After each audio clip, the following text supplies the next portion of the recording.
it a shed? Or is it like where someone's living? Ugh.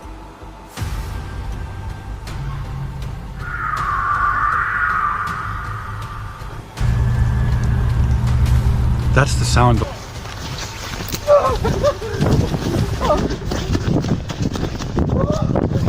Tonight, we look at 6 scariest camping encounters caught on camera. Real moments, real danger. Don't forget to subscribe for more terrifying footage like this. On March 24th, 2024, the YouTube channel Into the Void, known for exploring the paranormal and the unexplained, uploaded a haunting video that left thousands of viewers deeply unsettled. The channel is well known for venturing into haunted buildings, cryptid territories, and sites surrounded by eerie legends and unsettling folklore.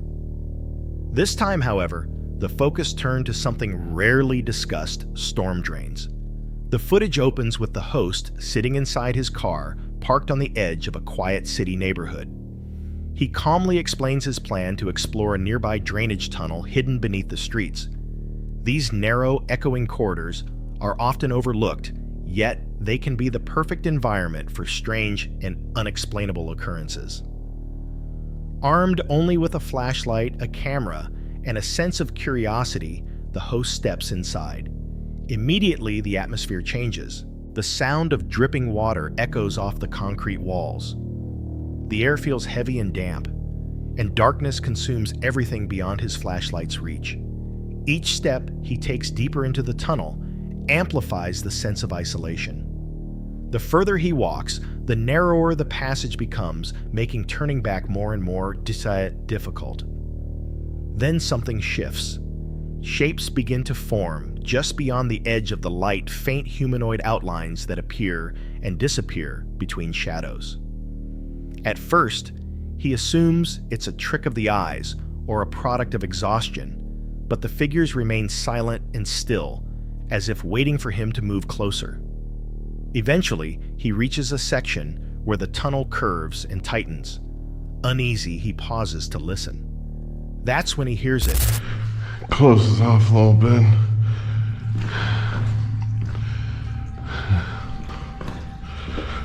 I'm really not looking forward to this.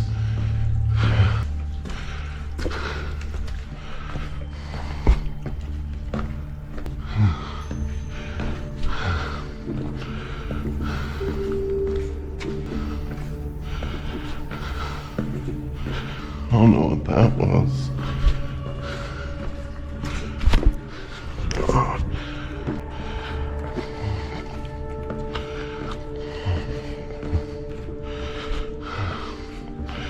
I need to take a breather.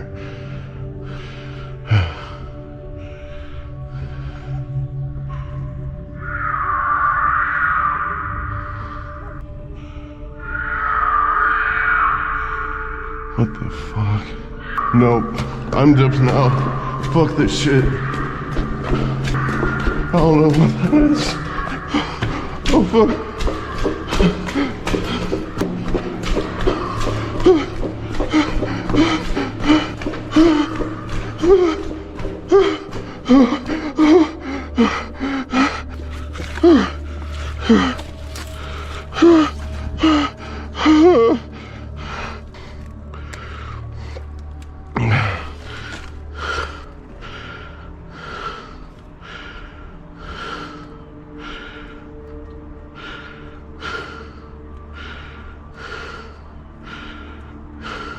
Harsh metallic screech coming from deeper within. It's sharp, mechanical, and completely unnatural. A few seconds later, another one follows, louder and closer than before. Panic floods his body. Without hesitation, he spins around and bolts toward the exit. His footsteps splash through the shallow water as his flashlight jerks wildly, throwing distorted shadows across the dripping walls. Each echo behind him sounds like something chasing something gaining ground. Gasping for air, he pushes himself harder until finally he bursts into daylight, physically unharmed but visibly shaken and speechless. Back above ground, he tries to process what just happened.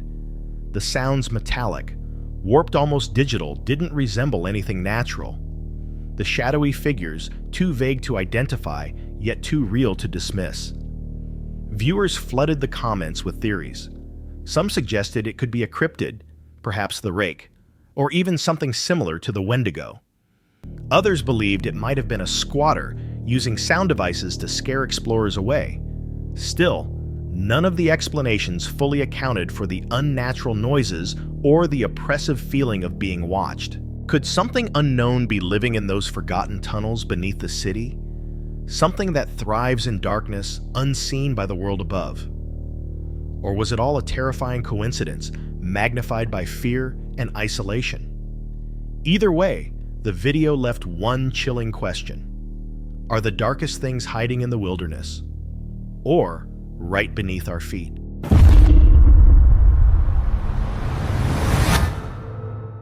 Kevin, the creator behind the YouTube channel Small Plots, has gained a following for his quiet, grounded approach to urban stealth camping. Instead of chasing danger or high drama, he focuses on realistic, unembellished experiences in forgotten places, parking lots, small suburban woods, and in this case, a strange half-flooded forest beside an electrical substation. The location chosen for this solo trip was remote, yet unsettlingly close to civilization. Kevin had explored the area before, and once mentioned being told to leave while biking there, making stealth an essential part of this visit.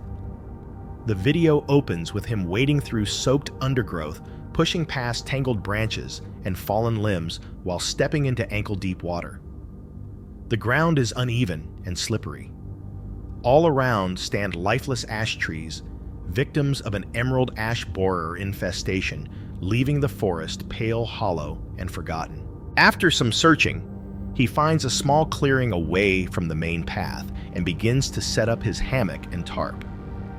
Yet, even as he works, something about the place feels wrong. There are no people, no voices, no nearby activity.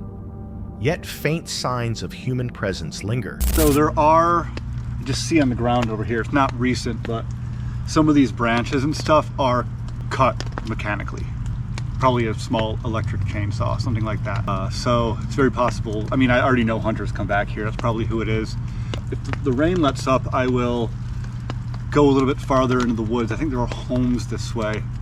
I'm not too sure, but I think that's where they are. Cut branches, reflective tags on trees, and the faint trace of an old ATV trail.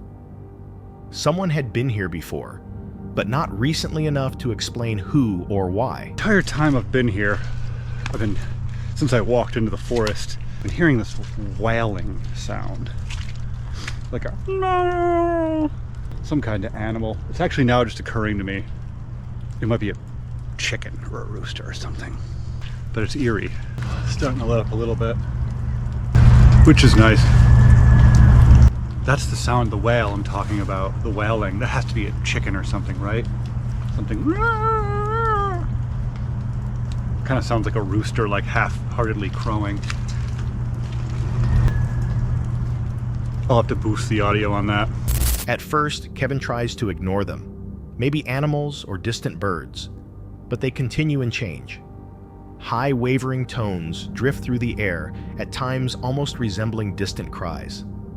Combined with the low electrical hum from the substation, the effect is haunting.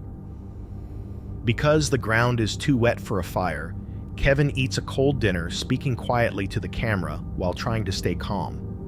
But unease shows. He stops mid-sentence, several times glancing toward the trees as if expecting movement. At one point, he admits to feeling watched, not terrified, but tense, as if someone or something might be out there beyond the fog. The night passes without confrontation, yet the tension never lifts. The forest remains silent, heavy, and filled with that faint electrical buzz. When morning comes, Kevin begins packing up. In daylight, new details appear, ones he hadn't noticed before. Oh my god, it's a boat. Feels pretty interesting, I'm not gonna lie. I've noticed it on the map before as a potential place to camp. Yeah, something's over there. I can't see it. Let's go check out this boat real quick before I get out of here. All right, it sounds like it's leaving, whatever it is. Yeah, it's just a boat, some garbage. Yeah, more implied trail going this way, probably to homes over there. Some metal, some rocks. This raised area almost looks like a man-made raised area, like there was a building here at one point, maybe years ago. Maybe where's where that boat came from. Weird place for a boat, right next to this berm that may have something to do with the railroad that used to run through here. I don't know. Well, that was a fun little unexpected discovery right next to us the whole night. Just a boat. All right. Just off the trail sits an abandoned boat, oddly perched on a small mound of dirt. Nearby, pieces of concrete and rusted metal are scattered through the grass. Evidence that something once stood there, now long destroyed. Is it a shed? Or is it like where someone's living? Oh, I don't know.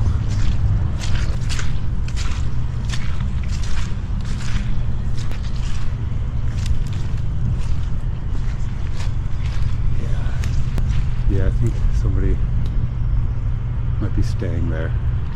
I'm not going to get any closer. I thought it looked like a big metal shed. It's not. It's like a tarp covering stuff.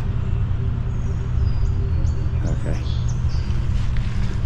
All right. Curious, Kevin follows a narrow side trail deeper into the forest. In the distance, he spots what looks like a small shed. Moving cautiously, he approaches, but when he gets close, it becomes clear it isn't a structure at all. It's a tarp stretched tightly over what appears to be a crude shelter. The realization hits him. Someone may still be living there. He pauses, backing away slowly. Out of respect and a growing sense of unease, he decides not to explore further. Instead, he quietly retraces his steps, leaving the forest behind. Although nothing overtly threatening occurred, the entire experience left Kevin and his viewers deeply unsettled. The strange noises, the eerie silence, and the hidden shelter raised uncomfortable questions. Was someone watching him the whole time? Were the sounds human, meant to scare him away, or something else entirely? Even without direct danger, the sense of isolation and uncertainty made this one of his most disturbing trips. Is it more frightening to hear something you can't explain, or to realize you were never really alone? Sometimes it isn't the wilderness or the weather that makes a night terrifying. Sometimes it's what or who waits just beyond the trees unseen, but aware of your every move. What do you think was really happening out there?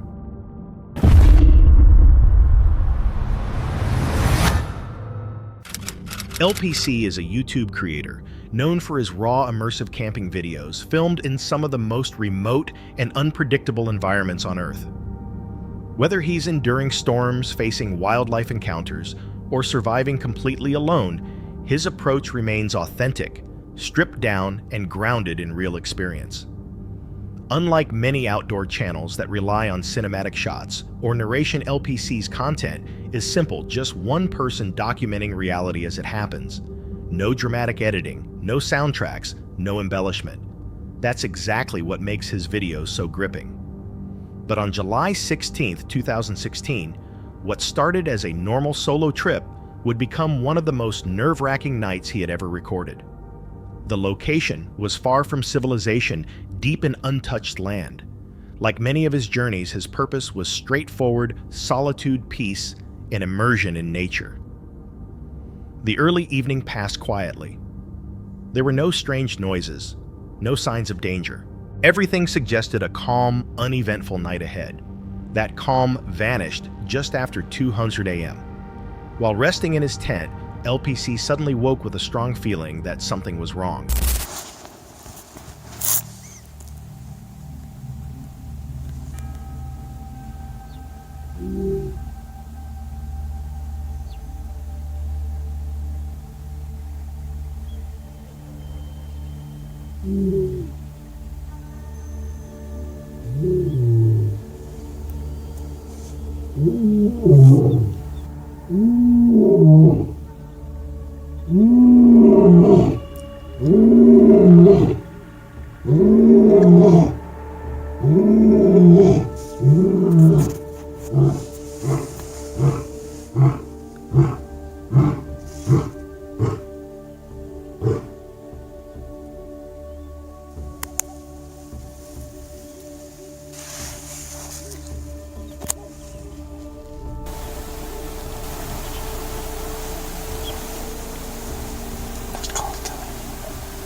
It wasn't a noise that woke him, but instinct. A deep sense that something nearby wasn't right. Moments later, that feeling was confirmed. From beyond the camp's edge came a low, thunderous roar.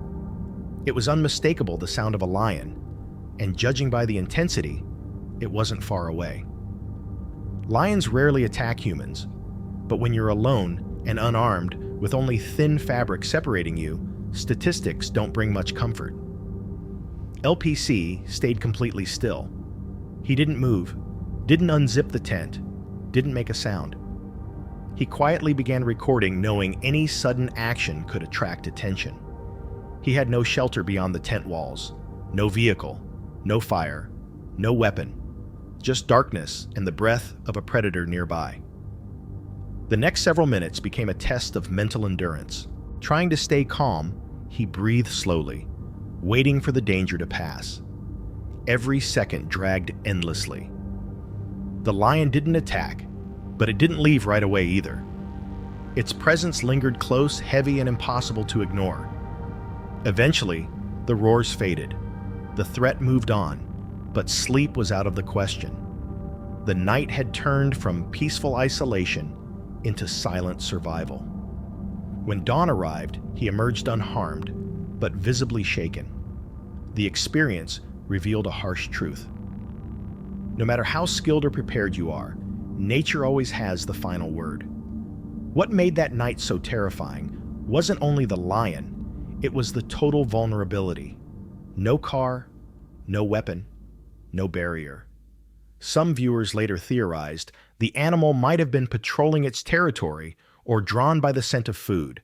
Others thought it was simply passing through. Whatever the reason, LPC's calm, silent reaction likely prevented disaster. His restraint served as a reminder that survival often depends not on strength, but on patience and instinct. How would you respond knowing a lion was just feet away in the dark? Out there, the real danger isn't always what you can see. It's what's quietly watching you from the dark.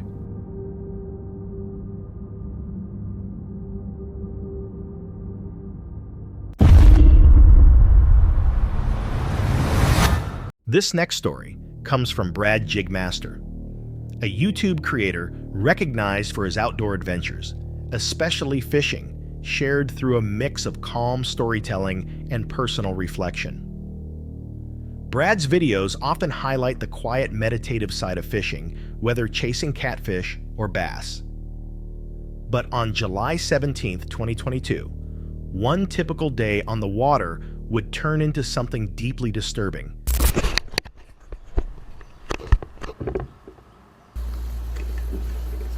I never knew today would be one of those days, but it was going to be one of those days. Old B-Rad didn't know he was going to be in for a big surprise. Looking back at it now, I guess I was put there for a reason. Everything started going bad. I was going to do some catfishing, but my throat net got stuck in the water. There goes $20. I'm getting another one. It's cool. So I figured I'd do a little bass fishing. You know, get my feet wet. You see my little feet now, they dangling. But anyhow, stay in the video, watch a little bit with me, and I'll narrate a little bit more later. Let's do a little fast forwarding, shall we?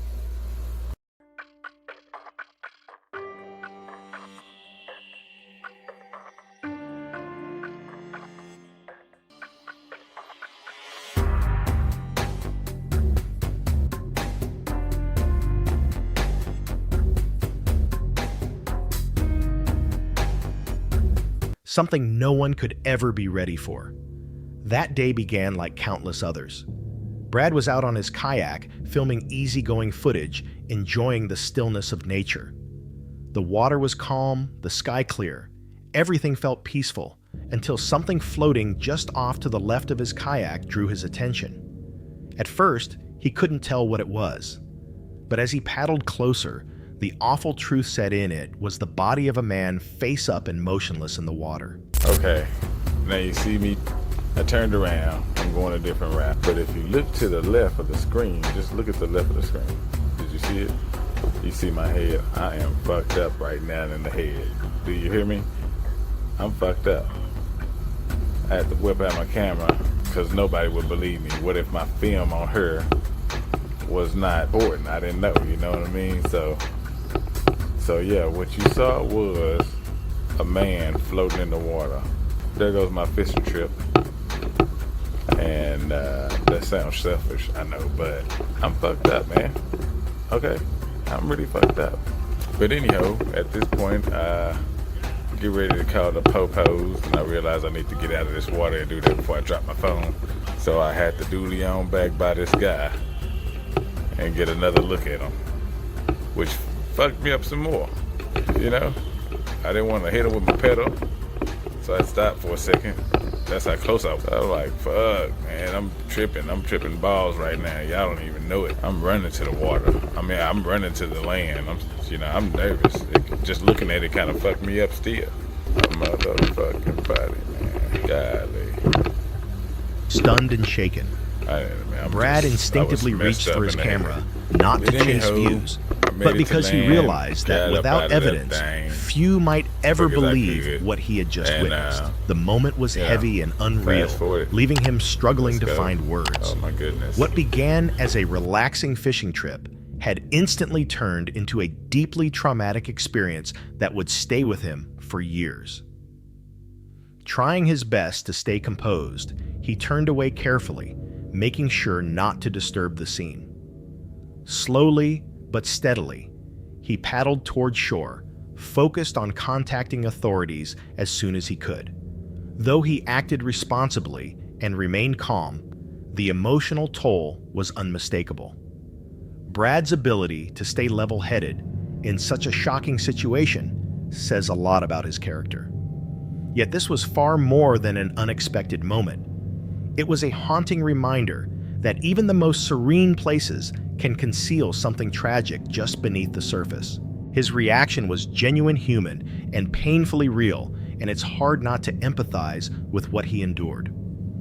Have you ever had a calm, ordinary day suddenly twist into something unforgettable? Experiences like these stay with us, not only because of what we see, but because of how helpless they make us feel.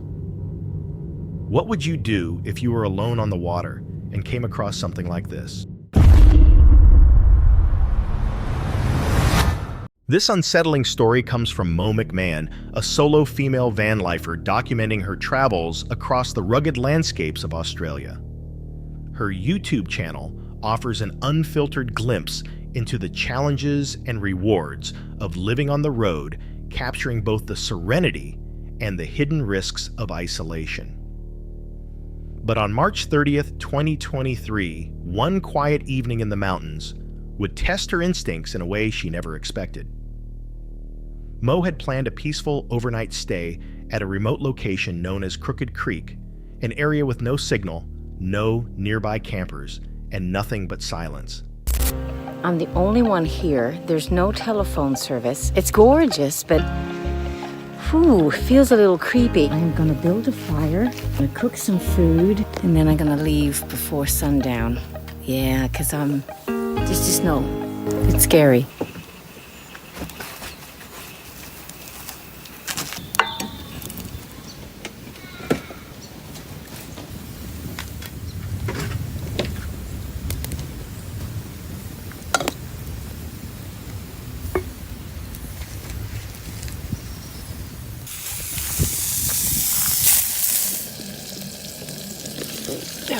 We're not alone now.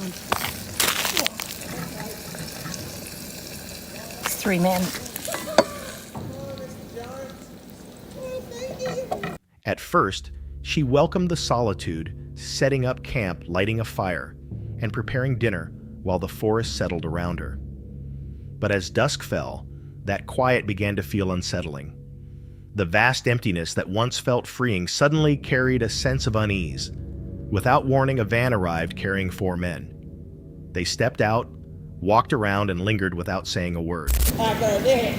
Yeah, use the nature as my toilet.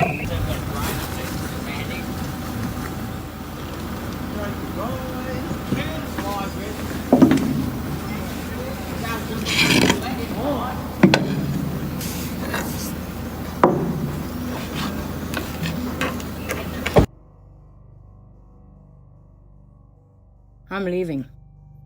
After my lunch. Though they didn't directly approach her, their presence in such a desolate place immediately raised red flags. Mo kept calm, watching from a distance, until after about 15 tense minutes, the men finally drove off. Still, the feeling of danger remained. Trusting her instincts, she quickly packed her belongings and left before nightfall. Her decision to act on intuition rather than ignore it serves as a reminder of the vulnerability that comes with solo travel. Sometimes, danger doesn't announce itself, it only reveals its shadow. In moments like these, awareness can be the difference between safety and regret. What would you have done in her place? Stayed the night, or trusted your gut and left? Let us know in the comments, because in the wilderness, it's not always the wildlife you should fear most. This terrifying story comes from Sam Nitch, a creator known for his chilling paranormal investigations and eerie explorations. His channel focuses on documenting mysterious encounters, ghost hunts, and strange phenomena, often taking him deep into abandoned or supposedly haunted areas in search of answers. But on November 21, 2017, what began as a casual forest adventure turned into something far more alarming and unforgettable. Sam and his friend entered the woods that afternoon in high spirits, joking and laughing as they filmed their walk. Alright guys, remember our last video when we was in the caravan? I did say to you we was going to go down to the woods, and today it's a little bit raining at the moment, so what we're going to do, we're going to show you the woods for the moment. It's quite spooky to be fair. Look at it, little gap. I like little gaps. And, so we get down here, but we're going to take you over here. The old Victorian wall. As well as all overgrown and all that. Oh shit!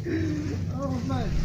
Oh. Right guys, this is the woods where he's going to come to the root. We're going to make our way down to the bottom because there's a path down there. So a little bit of joke.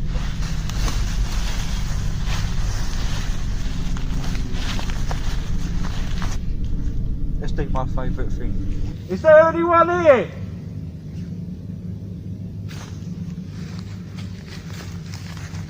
Wait, no fucking hell. Did you see that? There's someone in yellow. All in yellow. Covered with a shovel, with a spade man. Let's find out.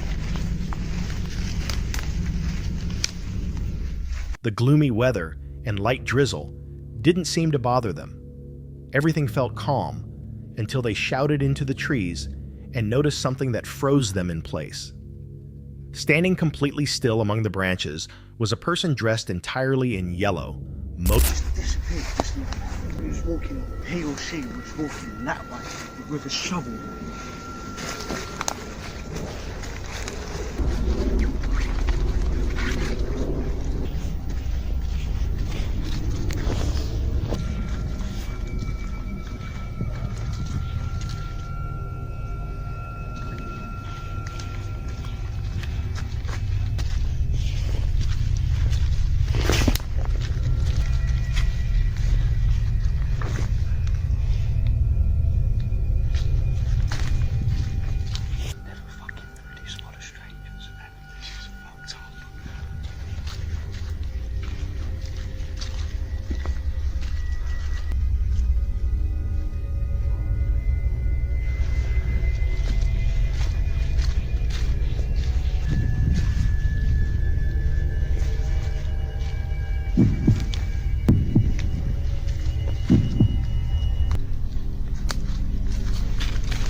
expressionless and silent. At first, the sight seemed bizarre, but not necessarily threatening. The two even joked about it, tossing small sticks toward the figure and trying to get some kind of reaction. But the situation escalated in an instant. Without warning, the figure suddenly lunged forward, charging directly at them with terrifying speed. Startled, the pair turned and ran, trying to laugh it off, but clearly shaken.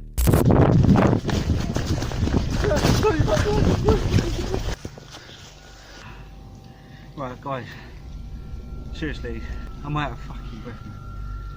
So, I'm gonna make our way back. Hopefully, we don't get chased by that fucking whoever it was. I don't know how to explain it. It was just fucked up, man. We're the only ones in the woods as well, so I'm not gonna do that again. No way. No fucking way.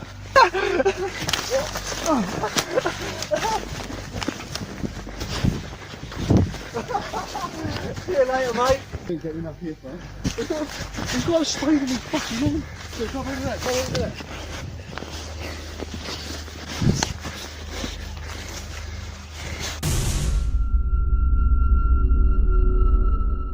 Just as they began to catch their breath, believing the encounter was over, the same person appeared again. This time, sprinting after them once more. They scrambled up a nearby hill, desperate to escape, hoping the steep terrain would slow him down. Then came the detail that truly unsettled them. The man wasn't empty-handed. He was carrying a shovel. It's one thing to be startled in the woods, but being chased by someone wielding a shovel is something else entirely. If this had been a prank, most people would have shouted or walked away. But the fact that he returned and charged twice raises disturbing questions. Was he protecting something, burying something, or just completely deranged? What would you have done in their place? Kept filming, tried to reason with him, or run like they did? Sometimes the most frightening things in the forest aren't ghosts, but people.